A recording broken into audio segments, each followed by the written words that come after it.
They say that we learn from our mistakes. But if you're riding a motorcycle, that small mistake can lead to serious injuries and even loss of life. And there's no coming back from that. In a report released by Stats Canada in the year 2016 to 2020, there was an average of 180 fatality regarding motorcycle accidents. God bless their souls. And most of those accidents were caused by such small mistakes that could have been easily avoided. So in today's video, I'm going to share with you the stats and the numbers about motorcycle accidents here in Canada. And I'm hoping that we can learn from these numbers and mistakes done by others and hopefully be better and safer riders out there. Okay, the information I'm sharing with you is taken from Statistics Canada's fatality report from the year 2016 to 2020. I know that this report is a little bit old, but it takes time to gather information like this. So usually it takes them years to release a report like this. But the information that I'm going to share with you is still very relevant today. So in this report, they mentioned that there was an average of 180 fatality, and the top three main causes of death were collision with a stationary object, which was 27%. The second one was right-angle collision or T-bones, and then the third most common causes of death was head-on collision. I remembered back in 2011 when we were still quite new here. We were renting an apartment down in the south side of Edmonton.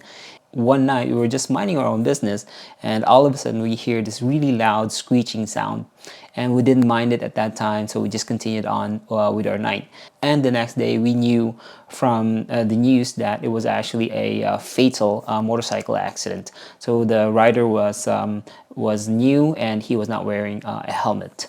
Accidents usually happen more often than we want, and those kind of news just really makes me sad. Most of the collisions involving fatality include some risk factor, and some of them are the use of alcohol, cannabis, and other drugs. Some is because of losing control, and there are some that's also speed related. And here's a very interesting fact. Most of the fatality actually belong to the group from 40 years old to 59 years old. And you might think that the younger generation would actually have more of this accidents or even fatality. But I realized that there's a couple of things at play here. First of all, getting a motorcycle and riding a motorcycle can be very expensive. From buying your motorcycle, which costs thousands and thousands of dollars. And it doesn't stop from there, of course, because you need to spend for your gears, your safety gears, and also some accessories. So if you are not financially stable yet, then motorcycle can really cost you a lot of money. So for younger generations, usually they're still trying to set themselves up financially, and they don't really have disposable income most of the time. So that's why they couldn't get into the motorcycle lifestyle or the passion of riding a motorcycle yet. And the second factor is, for most immigrants like me, immigrants usually migrate to Canada at an average of 30 years old. And we don't really get into motorcycle right away because first thing that we need to take care of is pretty much just our family and ourselves, right? So we need to get into a good career first. We need to get a good means of transportation that will take us from A to B. And we need to also just maybe buy a house first. So those are the necessary things that we need to have first to survive. Only then we can think about motorcycle. And also, majority of immigrants here are coming from countries that has a huge riding community, like in the Philippines, for example, or in India, and even China, right? So deep down, I know that for those countries like me, we have this desire to get our first motorcycle here in Canada, but we wouldn't be able to until we are financially sound, which takes years. I know for me, it took me about 12 years to buy my first motorcycle. And this is some of the reasons why I feel that this age group makes sense in terms of getting the highest fatality rate with regards to motorcycle accidents. And here's another interesting fact. The deadliest month for motorcycle riders is from the month of July and August. It's because it's the summer holidays, right? So there's a lot of people that are sharing the roads, and of course that just increases the risk for accidents. Okay, now that we learned about the stats and the things that we should not be doing, I'm gonna go into some safety tips and the things that we should do instead. First, and it might sound very basic and common, is you need to know your motorcycle. You need to know the controls of your motorcycle, where it's located, and how responsive it is. So a lot of times we only have split seconds to make decision when you were on the road, right? So if you're still fumbling or figuring out where the turn signals are or where the clutch is, sometimes it can be too late. So just make it a point to practice and get to know your motorcycle to the point that it becomes like an extension of yourself. Another safety tip is follow speed limits. Sometimes it can be really tempting to squeeze that throttle just to get that speed or fix or rush, but think twice and just be smart about things and just stay away from that temptation because it definitely can lead to trouble.